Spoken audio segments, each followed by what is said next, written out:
अगले सीन में हम लोग अब देखते हैं कि वो लोग एक वेपन की शॉप में आ जाते हैं जहाँ पर सेका अपने लिए काफी सारी तीरें खरीदती है और वो दुकानदार से कहती है कि मुझे और भी खरीदनी है क्योंकि मैं अमीर जो हूँ। तो दुकानदार कहता है ठीक है, पर तुम उन्हें रखोगी कहाँ पर, क्योंकि तुम्हारा बैग तो ऑलरेडी फुल हो चुका है। वहीं सेका उसकी बात मानती नहीं है, वो और भी काफी सारी तीरें खरीद लेती है। जो देखकर शिगेरू काफी परेशान हो जाता है। वो अपने मन में कहता है कि इतने तो कितने सारे पैसे वेस्ट कर दिए, मैं अपनी स्किल का यूज करके अनलिमिटेड तीरें बना सकता था। तभी सेका उसे कहती है कि क्या तुम कोई वेपन नहीं खरीदोगे? अरे हाँ याद आया, तुम तो गरीब हो। ये सुनकर शिगेरू सोचता है वाह, थोड़ा सा तो रहम कर ले, ऐसे मुंह पे गरीब बोल देगी क्या? तभी हम देखते हैं कि वहाँ पर अब सेजी और बाकी की वही लड़की आ जाती है जिसका नाम मेरे को अभी तक नहीं पता चला। दरअसल उन लोगों को आज रात रहने के लिए एक इन मिल चुका है। वो कहते हैं कि चलो वहीं चलते हैं, जिस पर सेका कहती है कि अब आएगा ना मजा। ऐसा बोलने के बाद वो अपने बैग को उठाने की कोशिश करती है, पर उसका बैग कुछ ज्यादा भारी होता है, वो उससे उठता ही नहीं है। दूसरी तरफ शिगेरू कहता है कि माफ करना, मैं तो पार्क में रहूंगा। ऐसा बोलने के बाद वो जा ही रहा होता है, पर तभी सेका उसे कहती है कि चिंता मत करो, तुम्हारे रूम के पैसे मैं भर दूंगी। तो शिगेरू मना कर देता है और कहता है कि ऐसा करना सही नहीं है। जो सुनकर अब सेका थोड़ी सी उदास हो जाती है और रोने लगती है। वो उसे कहती है कि तुम इसलिए मना कर रहे हो ना क्योंकि मैं तुम्हें ट्रीट दे रही हूँ। तो शिगेरू कहता है कि नहीं ऐसा कुछ नहीं है। जो सुनकर सेका अब उसका हाथ पकड़ लेती है और कहती है कि तो फिर चलो मेरे साथ। इसके बाद वो उसे अपने साथ ले जाती है। वहीं शिगेरू अब सोचता है कि सेका ने तो मुझे टच कर रखा है, पर कपड़ों पर टच कर रखा है और बिल्कुल भी डैमेज नहीं हो रहा, इसका मतलब कपड़ों के ऊपर डैमेज नहीं होता। शिगेरू अब सोचता है कि ये काफी बड़ी प्रॉब्लम है क्योंकि सेका काफी ज्यादा मासूम सी है। उसको अकेले जाने देना इस तरीके से मुझे सेफ नहीं लग रहा है। काश कोई लीडर होता जो कि उसे गाइड कर सके। इसके बाद वो लोग अपने इन में पहुंच जाते हैं जहाँ पर सेजी देखता है कि उन लोगों के पास अब काफी कम पैसे बचे हैं, जो देखकर वो थोड़ा सा परेशान हो जाता है। वहीं हम देखते हैं कि वो लड़कियां तो नहा रही होती है और अब दूसरी तरफ शिगेरू अपने रूम में होता है। शिगेरू अब सोचने लगता है कि मैं सेका से और ज्यादा पैसे नहीं ले सकता हूँ, नहीं तो फालतू में उधार चढ़ता रहेगा और वैसे मेरे पास पैसे नहीं है और ना ही होंगे क्योंकि मैंने अपने पैसे कम जो कर दिए थे। मुझे कैसे भी करके पैसे कमाने का सोर्स ढूंढना होगा, नहीं तो मैं ऐसे ही फंसा रहूंगा। और मुझे मेरी पुरानी जिंदगी से ही अच्छे से याद है कि अगर एक बार फंस जाओ तो तुम काफी बड़ी मुसीबत में फंस जाते हो। इतनी मुसीबत में फंस जाते हो कि तुम उस दुनिया से ही भागने की कोशिश करते हो। वह सोचता है कि मुझे अब क्या करना चाहिए। इसके बाद हमें अब अगले दिन का सीन दिखाया जाता है जहाँ पर शिगेरू अब उन लोगों के लिए काफी सारी ग्रोसरीज का सामान ले आता है और कहता है कि प्लीज इन्हें खा लो, मैं इन्हें अकेले नहीं खा सकता हूँ। वहीं वो लोग इतने सारे खाने के सामान को देखकर हैरान हो जाते हैं और उससे पूछते हैं कि तुम्हें ये कहाँ से मिला। तो शिगेरू कहता है कि एक दयालु पर्सन ने मुझे ये गिफ्ट के तौर पर दिए हैं। जिस पर सेका कहती है कि झूठ क्यों बोल रहे हो, तुमने भीख मांग के मांगे होंगे ना। भीख मांगना बुरी बात होती है अगर तुम गरीब भी क्यों ना हो। अगर तुम्हें इतनी भूख लगी थी तो मेरे से पैसे मांग लेते, मैं अमीर जो हूँ। ये सुनकर शिगेरू सोचता है कि रे भाई बस कर, कितना फ्लेक्स करेगी। वहीं पर बाकी लोग सभी इस खाने को खाते हैं और कहते हैं कि काफी टेस्टी है, शुक्रिया इन्हें हमें देने के लिए। तो शिगेरू भी कहता है कोई बात नहीं। इसके बाद अब शिगेरू हम लोग को बताता है कि दरअसल उसने इन सभी खाने को खरीदा है। वो बताता है कि क्योंकि वो पैसों से चीजों को नहीं खरीद सकता है, इसलिए उसने बार्टर टेक्निक का यूज किया। तुम इसे बार्टर ट्रेडिंग भी कह सकते हो। इसका ये मतलब होता है कि तुम एक सामान को बेचकर दूसरा सामान खरीद रहे हो। इस केस में शिगेरू ने अपनी स्किल का यूज करके काफी सारी लकड़ियों को तीरों में बदल दिया और फिर उन तीरों को जाकर उसने वेपन शॉप में देकर बेच दिया,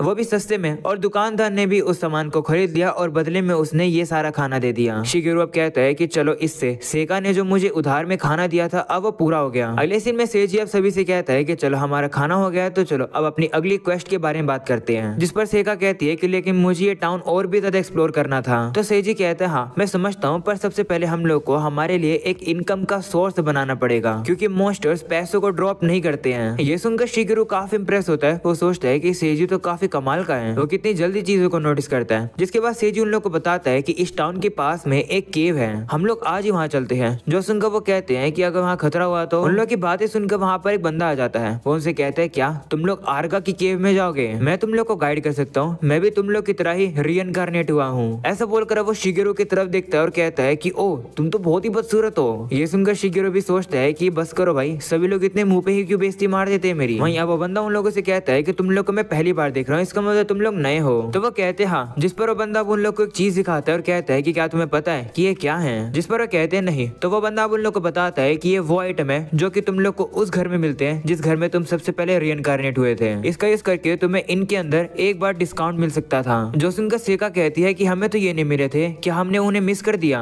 जिस पर वो बंदा कहता है कि अगर तुम्हें ये आइटम चाहिए तो तुम ले लो, इसका यूज करके तुम रिसेप्शन पर जाकर रिफंड मांग लेना। ये सुनते ही सेका खुश हो जाती है और वो सीधे ही उस आइटम को ले लेती है। वहीं अब सेजी को उस बंदे पर शक होने लगता है। वो उससे कहता है कि आखिर तुम हो कौन? तो वह कहता है कि माफ करना, मैंने अपना नाम नहीं बताया। दरअसल मेरा नाम क्योशिरो है और मेरा काम काम है तुम जैसे नए लोगों को गाइड करना, इसी से मैं पैसे भी कमाता हूँ, मुझे हायर कर लो, इससे तुम लोग का काफी फायदा होगा। ये सुनकर शिगेरो सोचता है कि मुझे तो इस पर शक हो रहा है, मुझे तो ये गुंडा वगैरह कोई लग रहा है, पर कोई बात नहीं, मेरे पास गॉड की ताकत है, तो अगर कुछ बुरा हुआ तो मैं संभाल लूंगा, अभी के लिए मैं चीजों को सेजी पर छोड़ रहा हूँ। वहीं सेजी भी अब सोचता है कि हम लोग इतने अमीर नहीं है, जितना हम लोग इन्वेस्टमेंट करेंगे हमारा फ्यूचर के लिए उतना ही फायदा होगा। शुरुआत में हम तुम्हें एक दिन के 120 रुपए देंगे और इंसेंटिव की फीस भी देंगे। तो क्योशिरो भी मान जाता है। इसके बाद वो लोग अब तैयार हो जाते हैं केव ऑफ आर्गा में जाने के लिए। वो अब देखते हैं कि आगे की तरफ से गॉब्लिन्स आने लगे हैं, जो देखकर सेका उनके ऊपर तीर चलाती है, पर अभी भी उन गॉब्लिन्स को एक भी तीर नहीं लग रही होती है। जो देखकर क्योशिरो कहता है कि तुम्हारा निशाना तो बहुत खराब है, अपनी तीरों को बचाओ। तो वो कहती है चिंता मत करो, मेरे पास बहुत सारी है और पैसा भी है, मैं और खरीद लूंगी। जिस पर वो कहता है कि पागल औरत, मैं कह रहा हूँ कि अपनी एक्यूरेसी पर ध्यान दो,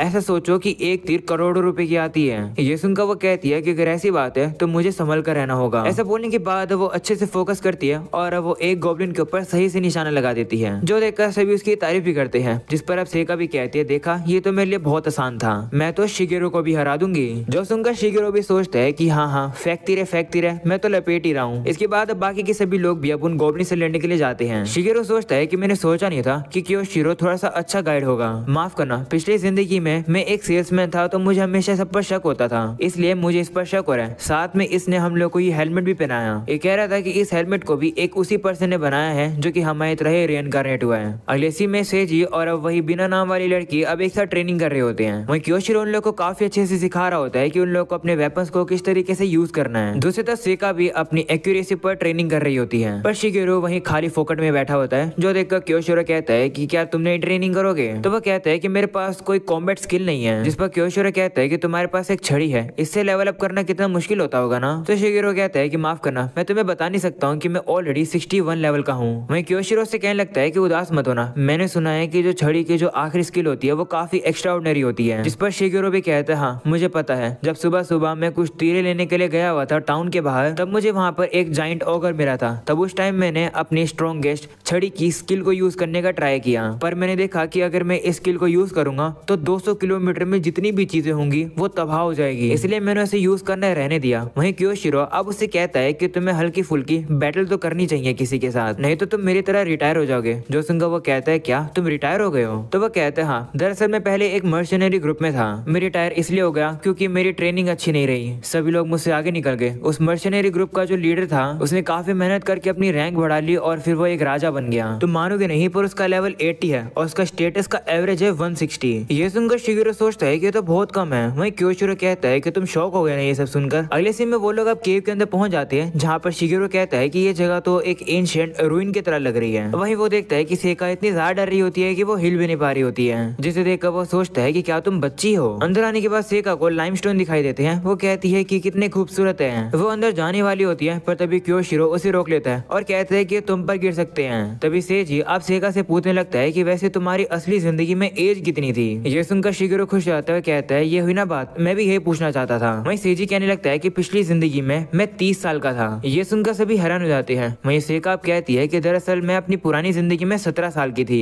ये सुनकर सभी शौक हो जाते हैं। अगले सीन में अब क्योशिरो उन लोग को आगे लेकर जाता है। आगे उन लोग को लड़ने के लिए मेगा बैट्स मिलते हैं। उन्हें हराकर वो लोग अब केव के और भी ज्यादा अंदर आ जाते हैं। इतने बड़े गेट को देखकर अब सेका काफी खुश होकर आगे जाने वाली होती है, पर तभी वो अपने आप को रोक लेती है। जो देखकर सभी इंप्रेस हो जाते हैं कि सेका सावधान होना सीख गई। वहीं क्योशिरो से पूछता है कि तुम्हारा लेवल कितना है? जिस पर वो कहती है 3। जो सुनकर क्योशिरो कहता है कि तो फिर आगे मत जाओ क्योंकि अंदर एक बॉस चेंबर है, तुम काफी जल्द मर जाओगी। ये सुनने के बाद वो डर कर अब पीछे आ जाती है। वहीं सेजी कहता है कि चलो आज के लिए हम लोग इतना ही रखते हैं। ऐसा बोलकर अब वो क्योशिरो का हाथ मिलाता है और कहते हैं कि तुम्हारी वजह से हम लोग इतना आगे पहुंच पाए हैं, शुक्रिया इसके लिए। जिस पर क्योशिरो कहते हैं कोई बात नहीं, वैसे भी तुम एक काफी अच्छे लीडर बनोगे, पर जाने से पहले मैं तुम्हें एक स्पेशल इवेंट में लेकर चलना चाहता हूँ, मेरे पीछे आओ। ऐसा बोलने के बाद वो लोग भी उसके पीछे चले जाते हैं। वो लोग एक कॉन्फ्रेंस रूम के पास आ जाते हैं, जिसे देखकर सेजी कहता है कि क्या इस रूम को तुमने बनाया है? जिस पर वो कहते हैं नहीं, एक और रिइंकार्नेटेड पर्सन ने।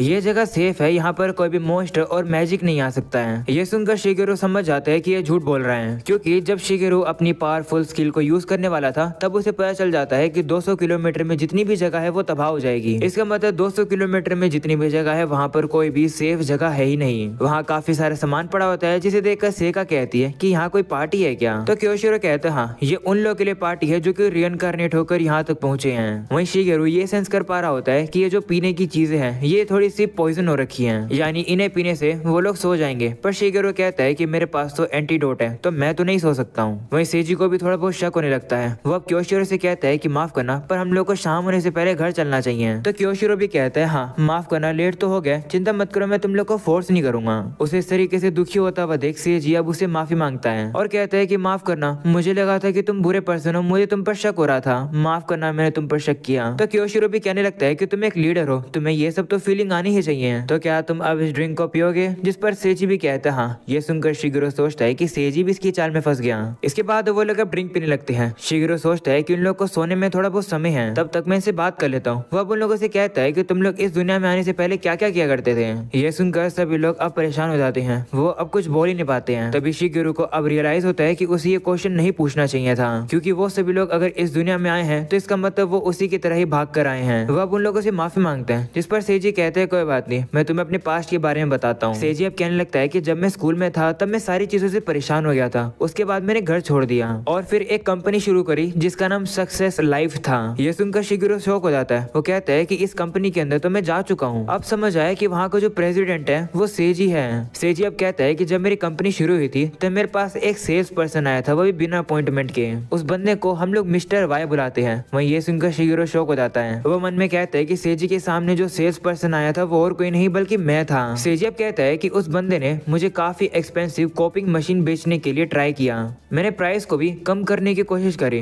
पर उसने कहा कि मैं तुम्हें खुश करूंगा, स्माइल करूंगा, पर तुम्हें कभी भी उदास नहीं करूंगा। उसने मुझे ये भी कहा कि मैं प्रेसिडेंट हूँ, मुझे चीजों को शांति से करना चाहिए, थोड़ा सा रेस्ट भी लेना चाहिए। तो अब मैं भी मिस्टर वाई की बातों में आ गया और फिर मैंने अपने एम्प्लॉयज को ऑफिस को चलाने दिया और फिर मैं तो मजे करने लगा। उसी के बाद से मेरी कंपनी और भी ज्यादा फेमस होने लगी और फिर और भी अच्छे से बढ़ने लगी। पर उसके बाद जो मेरी कंपनी थी वो बैंकरप्ट हो गई। हम लोग दरअसल एक एआई बना रहे थे जो कि काम नहीं करा, उसी की वजह से हम लोग बैंकरप्ट हो गए। इस वजह से जितने भी लोग इन्वॉल्व थे वो सभी गरीब हो गए। मैं भी मेंटली बीमार हो गया। मिस्टर वाई को मैं कभी भी शुक्रिया नहीं कर पाया उस अपॉर्चुनिटी के लिए जो कि उसने मुझे दी थी। इसलिए जब मैं इस दुनिया के अंदर आया तब मैंने ये डिसाइड किया कि मैं किसी को भी उदास नहीं होने दूंगा। ये सुनकर सभी खुश हो जाते हैं। जिसके बाद अब शिगेरो भी अब अपना वापस से ड्रिंक पीने लगता है। पर तभी सेजी कहता है कि मेरे हिसाब से मिस्टर वाई का जो नाम था वो शिगेरू था। ये सुनकर शिगेरू भी शॉक हो जाता है। तभी सेजी अब शिगेरू से कहता है कि वैसे तुम्हारा लास्ट नेम क्या है? तो शिगेरू झूठ बोल देता है। वो कहता है कि मेरा नाम सासाकी है, पर दरअसल उसका असली नाम योशियोको है। अगले सीन में हम लोग अब देखते हैं कि क्योंकि सभी लोगों ने वो ड्रिंक्स पिए, सभी अब सो जाते हैं। जो देखकर क्योशिरो अपने साथियों को ले आता है जो कि गुंडे होते हैं। वहीं क्योशिरो कहने लगता है कि इन लोग को फंसाना काफी इजी था। जो सुनकर शिगेरू कहता है कि चिंता मत करो, मैं अभी तक जागा हुआ हूँ। इसके बाद वो एक एक करके उन लोगों को हथकड़ी पहनाने लगते हैं। सबसे पहले वो शिगेरू को पहना देते हैं। हथकड़ी पहनने के बाद शिगेरू कहता है कि मुझे तो अपने पुरानी जिंदगी की याद आ गई। वो कहते हैं कि सबसे पहले हम लोग इस सुअर को रोस्ट करेंगे। ये सुनकर शिगेरू अब सोचने लगता है कि सभी लोग इतनी ज्यादा बेइज्जती क्यों मारते हर बार। चलो कोई बात नहीं, मेरे साथ ही सो रहे हैं इसलिए मैं अपनी पूरी ताकत का यूज कर सकता हूँ। वो अपनी पावर को यूज करने वाला होता है, पर इतने में ही सेजी जाग जाता है। वो अब उन गुंडों से कहने लगता है कि तुम लोग की हिम्मत कैसे है मेरे दोस्तों को छूने की। वो देखकर क्योशिरो भी हैरान हो जाता है। वो कहता है कि काफी कमाल की बात है कि तुम बस खड़े हो पा रहे हो और कुछ नहीं कर सकते हो तुम। एक गुंडा अब जाकर सेजी को पकड़ लेता है। ये देखकर शिगेरू अब फंस जाता है। वो सोचता है कि अगर मैं अभी हमला करूंगा तो वो हमला सेजी को भी लग जाएगा। वहीं सेजी हमला करके उस गुंडे के हाथ को दर्द कर देता है। जो देखकर उस गुंडे को भी दर्द हो जाता है और वो सेजी को पीछे फेंक देता है। ये देखकर तो शिगेरू भी अब सेजी की तारीफ करता है। तभी क्योशिरो अपने साथियों से कहता है कि इसको इंजर्ड मत करो, नहीं तो ये अच्छे प्राइस पे नहीं बिकेगा। ये सुनकर सेजी कहता है कि तो तुम इस तरीके से लोगों को किडनैप करते हो, तुम काफी बुरे हो, क्योंकि इस दुनिया के अंदर वो लोग आते हैं जो कि ऑलरेडी ब्रोकन होते हैं। उन लोगों को दूसरी बार जीने का मौका मिलता है, पर तुम उनकी दूसरी जिंदगी को बिगाड़ देते हो। तो क्योशिरो कहता है कि इस दुनिया के अंदर सिर्फ लूजर्स ही आते हैं, तुम भी काफी ज्यादा नाजुक से हो। जिस पर सेजी कहता है कि चाहे कुछ भी हो, मैं तुम्हें मेरे दोस्तों को छूने नहीं दूंगा, मैं उन्हें प्रोटेक्ट करूंगा। जिस पर क्योशिरो कहता है कि आखिर तुम ऐसी हालत में क्या ही कर लोगे। ऐसा बोलने के बाद वो अपने साथियों को सेजी को बांधने के लिए भेज देता है। जो देखकर अब शिगेरू अब उन्हीं लोगों के ऊपर ही कूद जाता है। ये देखकर सेजी अब शिगेरू से कहने लगता है कि आखिर तुम्हें क्या कर रहे हो, तुम चले दो यहाँ से, या तो मुझे भी तुम्हारे साथ लड़ने दो। जिस पर शिगेरू कहता है नहीं रहने दो, इन्हें तुम मुझ पर छोड़ दो। जिस पर सेजी उसे कहता है चिंता मत करो, मैं ताकतवर हूँ, मैं इन लोगों को एक मुक्के में हरा दूंगा। जो सुनकर शिगेरू सोचता है कि क्यों भाई, तू साइतामा की औलाद है क्या?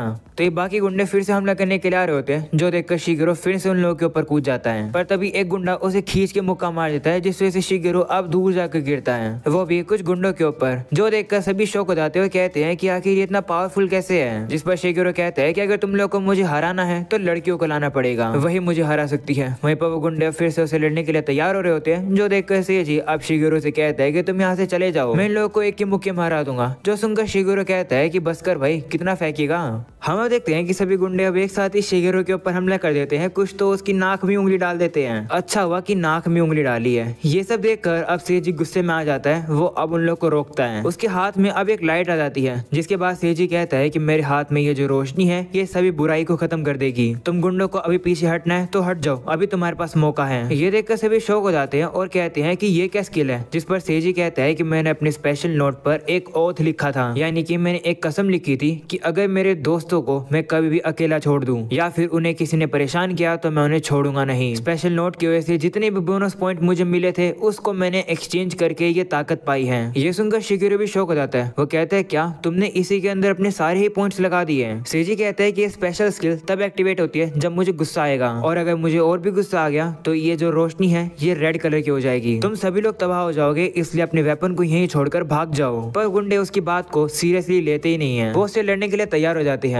तो अब सेजी भी उन लोगों से लड़ने के लिए तैयार हो जाता है, जो देखकर अब शिगेरो सोचता है कि सेजी के पास बिल्कुल भी डिफेंस नहीं है। और अब जैसे क्योशिरो सेजी के ऊपर हमला करता है तभी शिगेरो बीच में आकर उसे बचा लेता है। ये देखकर सेजी हैरान हो जाता है, वो शिगेरो को फिर से पीछे होने के लिए कहता है। तो शिगेरो कहते हैं नहीं, गुंडे बहुत ही ज्यादा हैं, तुम मुझे शील्ड की तरह यूज करो। वहीं सेजी शौक हो जाता है, वो कहता है कि आखिर तुम इतना क्यों कर रहे हो मेरे लिए। तो शिगेरो सोचता है कि असली जिंदगी के अंदर जब तुम कोई अच्छा काम करते हो तो तुम्हें उसका रिवॉर्ड नहीं मिलता है, तो शायद से इस दूसरी दुनिया के अंदर अच्छा काम करने से रिवॉर्ड मिल जाए। यही सोचकर मैं और ज्यादा भागना नहीं चाह रहा हूँ, इन लोग को दिखा दो कि तुम क्या हो, हमारे लीडर। जो सुनकर सेजी अब और भी ज्यादा गुस्से में आने लगता है और अब वो उन गुंडों से लड़ने के लिए ट्रांसफॉर्म हो जाता है, जो देखकर सभी शॉक हो जाते हैं। सेजी के हाथ में जो लाइट थी वो भी लाल कलर की हो जाती है। और अब इसी के साथ ये एपिसोड यहीं खत्म हो जाता है। उम्मीद है कि तुम लोग को ये एपिसोड पसंद होगा। पसंद हो तो लाइक कर देना, चैनल पर नए हो तो सब्सक्राइब कर देना। मिलते हैं अगले वीडियो में, तब तक के लिए बाय बाय।